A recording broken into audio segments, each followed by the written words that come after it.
Bismillahirrahmanirrahim. Assalamualaikum warahmatullahi wabarakatuh.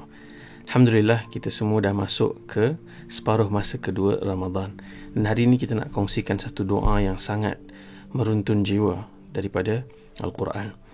Kalau kita lihat, semua dalam kalangan kita, sahabat-sahabat yang mendengar, kita mungkin ada ibu bapa ataupun saudara mara, kawan-kawan, ataupun anak-anak kita sendiri, ataupun diri kita sendiri yang mungkin mendengar ini, yang ditimpa penyakit kronik, penyakit yang melarat macam kanser, lumpuh ataupun jantung berlubang, dan banyak lagi lah penyakit-penyakit yang kita semua rasa takut dengan penyakit-penyakit tersebut, yang mana kadang-kadang orang yang ditimpa penyakit ini menjadi sangat teruk. Dia hanya terbaring, bedridden, tak boleh bergerak, makan minum pun perlu disuap. Ada yang masuk pakai tube kan, kadang-kadang kita nampak gambar lehernya ditebuk untuk masukkan susu. Allahu Akbar. Buang air pun susah. Ada yang kena pakai lampin, pakai buang, ataupun ada yang kena guna tube juga untuk dia boleh membuang air. Satu keadaan yang sangat mencabar, perlukan penjagaan sepanjang masa. Kadang-kadang ramai daripada kalangan orang yang ditimpa penyakit kronik ni, malam pun dia susah sangat nak tidur, selalu terjaga, tak lena lah.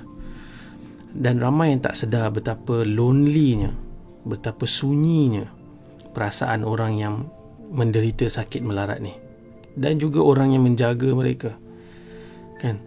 Tambah lagi rasa diri bersalah, self guilt tu tinggi, sebab dia, orang yang sakit tu, dia rasa dia menyusahkan hidup orang lain.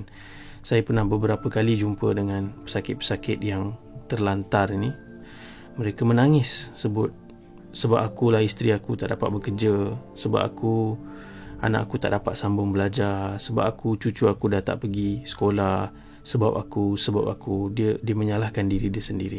Dan baru ni pun kalau perasan, kita ada baca berita yang masuk, berita-berita arus perdana, kisah seorang anak yang dapat tawaran masuk universiti, tapi dia tak dapat pergi sebab dia kena jaga ayah dia yang lumpuh. Jadi syukurlah, Alhamdulillah, kita ni Allah bagi nikmat, sambung belajar, mak ayah sihat. Bukan setakat itu, dibayar pula beribu-ribu ringgit sebulan untuk duit kita belanja, berjoli, berjalan-jalan dengan kawan-kawan, pergi bercuti. Alhamdulillah, syukur Alhamdulillah.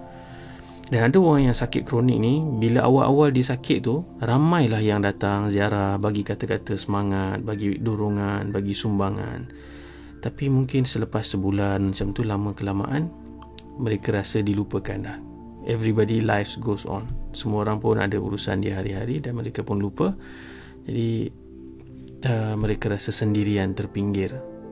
Tak dapat, bila mereka mungkin tengok social media, mereka rasa seronoknya orang lain yang sihat, yang boleh berjalan, yang boleh pergi buat macam-macam aktiviti, hiking lah, swimming lah, bercuti dan sebagainya. Dalam Quran ada satu kisah seorang Nabi Allah yang sangat mulia, dan Allah Subhanahu Wa Taala dalam Quran sebutkan kisah Nabi Ayub ini kerana ia ada teladan bagi orang-orang yang beriman. Nabi Ayub alaihissalam, satu kisah yang selalu dikaitkan dengan kesabaran, dan bahkan ada expression dalam bahasa Arab dan juga dalam bahasa lain, bersabarlah dengan kesabaran Ayub kan. Dia dikaitkan dengan kesabaran. Sebab apa? Nabi Ayub ni satu orang yang sangat kaya. Dia pernah hidup di dalam limpahan nikmat yang luar biasa. Bahkan ada riwayat sebut dia sebenarnya seorang raja, sama seperti Nabi Sulaiman alaihissalam. Isterinya cantik dan baik. Isterinya daripada keturunan Nabi Yusuf. Bayangkan, Nabi Yusuf ni terkenal disebabkan keindahan wajahnya. Bahkan ada riwayat sebut yang di mana kita semua bila di syurga nanti, kita semua akan indah paras rupa seperti Nabi Yusuf alaihissalam. Dan Nabi Ayub dan isterinya ni ada 12 orang anak-anak. Semuanya cerdas, pintar, kuat, smart lah. Lalu beberapa puluh tahun mereka hidup di dalam kenikmatan ini. Satu hari Allah Subhanahu Wa Taala buat keputusan untuk menguji Nabi Ayub alaihissalam. Sebab tu kita kena faham, apabila kita hidup senang, ia tidak menjadi tanda bahawa Allah sayang ataupun tidak. Demikian juga bila kita jadi susah, bukan tanda Allah sayang ataupun tidak. Allah Subhanahu Wa Taala menguji dengan beri, dan Allah juga menguji dengan mengambil nikmat-nikmatnya. Apa Allah Subhanahu Wa Taala lakukan terhadap Nabi Ayub? Allah hilangkan semua nikmat kesenangan hidup yang Nabi Ayub isterinya nikmati. Dan para ulama menyebut ia berlaku sepantas tempoh 3 hari. Misalnya hari ni Rabu, Khamis, Jumaat, hari Sabtu ni nasib kita dah totally berbeza, 180 darjah berbeza. Apa berlaku? Hari pertama ditimpa penyakit yang sangat luar biasa. Seluruh tubuhnya dijangkiti penyakit kulit yang menyebabkan warna kulitnya berubah, kulitnya menjadi sangat kusam, bernanah dan juga busuk. Kemudian hari kedua, ada 12 orang anak-anak yang cerdas, yang pintar ini, semuanya mati serentak dalam satu masa. Bayangkan derita perasaan disebabkan ditimpa sakit tu belum hilang, anak-anak pula meninggal dunia. Kemudian Nabi Ayub ni sangat kaya, dia ada pendapatan daripada banyak sumber, dia ada ladang-ladang, binatang ternak, dan semua ni ibaratnya macam syarikat-syarikat gergasi yang sangat profitable kalau digunakan dalam istilah hari ini. Allah Subhanahu Wa Taala hilangkan semua bisnes syarikat ladang ternak semua itu dalam satu hari. Ada yang kata ditimpa kebakaran ataupun ada yang kata ditimpa penyakit, semuanya musnah dalam satu hari. Lalu selama ini waktu Nabi Ayub kaya, ada kuasa, ada pengaruh, orang semua nak datang dekat dengan dia, biasalah kan. Tapi bila jatuh sakit jadi macam ni, mula-mula mereka pergi tengok, tapi bila mereka tengok kata, ish, ini macam ditimpa sial ataupun ini satu keadaan yang hina, mungkin Tuhan hinakan dia. Lalu semakin ramai yang menjauhkan diri daripada Nabi Ayub sehingga tak ada seorang pun yang datang nak ziarah, nak tengok Nabi Ayub AS, melainkan isterinya sahaja yang setia menemani Nabi Ayub. Dan bayangkan Nabi Ayub dah tak ada pendapatan, isterinya yang terpaksa bekerja. Mereka pindah ke satu rumah yang kecil di pinggir kota, tak duduk dah di singgahsana besar yang mereka duduk sebelum ni. Dan mereka duduk di pinggir kota. Nabi Ayub ni tak boleh bergerak, tak boleh pergi bekerja dah. Isterinya keluar bekerja. Buat kerja apa? Jadi pembantu rumah, tolong basuh pinggan, tolong bersihkan tandas begitu, kutip barang. Dan bayangkan kalau istilah hari ni Permaisuri Agung yang duduk di puncak istana, tiba-tiba selang beberapa hari datang bekerja di rumah kita, lipat kain, basuh pinggan, cuci tandas. Kan luar biasa tu perubahan yang berlaku. Sehingga semakin lama ramai dah tak nak ambil dah kerja. Mereka takut sial ataupun penghinaan itu akan terkena pada mereka, sehingga keadaan mereka bertambah derita. Makanan mula terputus, tak dapat nak sediakan makanan pada waktunya, sehinggalah keadaan itu mencabar sekali. Lalu Nabi Ayub ditanya oleh isterinya, wahai Nabi Ayub, kau kan Nabi, mohonlah kepada Allah. Dan Nabi Ayub rasa sedikit terkilan dengan keluhan isterinya itu. Lalu disebut, berapa tahun kita nikmati nikmat-nikmat yang Allah bagi, kesenangan tu. Dan disebut, ada yang riwayat kata 80 tahun. Kemudian Nabi Ayub kata, berapa tahun kita diuji? Baru beberapa tahun. Malu aku nak minta pada Allah SWT. Selama ni kita hidup senang, kita diberikan semua. Hari ni baru kita diuji sikit.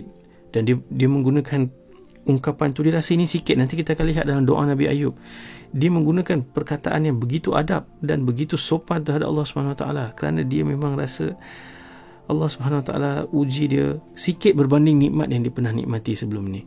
Sampai satu hari, walaupun dalam keadaan makanan terputus, isteri Nabi Ayub selalu keluar dan mencari apa saja peluang yang dia boleh buat untuk dapatkan pendapatan dan menyara suami dan dirinya. Satu hari dia bawa balik makanan yang banyak. Nabi Ayub tanya, daripada mana kau dapat ni? Dan isteri Nabi Ayub ni tak nak cerita. Dia elak lah, dia tukar conversation. Dia kata tak apa, makan, Alhamdulillah hari ni ada makanan. Nabi Ayub berdegil, dia kata aku nak tahu daripada mana kau dapat ni.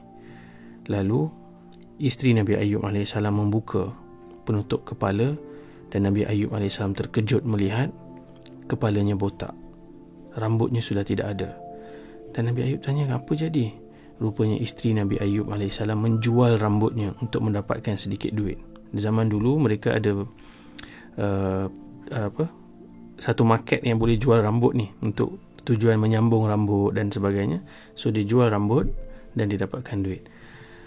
Selama ini Nabi Ayub menderita, sakitnya pada diri dia boleh tahan. Tapi apabila dia tengok isteri dia melalui apa yang dilalui, disebabkan nak menjaga diri dia, dia sangat-sangat tersentuh, dan pada ketika itu dia memanggil Allah Subhanahu Wa Taala. Dalam surah Al-Anbiya, surah yang ke-21,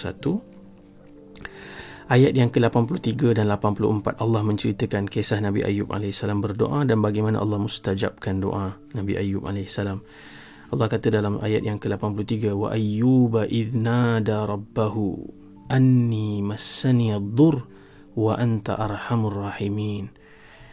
Dan Ayub memanggil, merayu kepada Tuhannya dengan berkata, dia kata, anni massani ad-dur, aku telah disentuh sedikit dur, kemudaratan.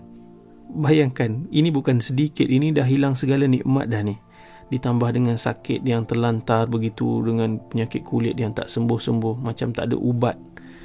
Dia kata massani ad-dur, dan dia tak minta pun untuk disembuhkan. Dia kata apa? Wa anta arhamur rahimin, dan engkaulah yang paling mengasihani dalam kalangan yang mengasihani.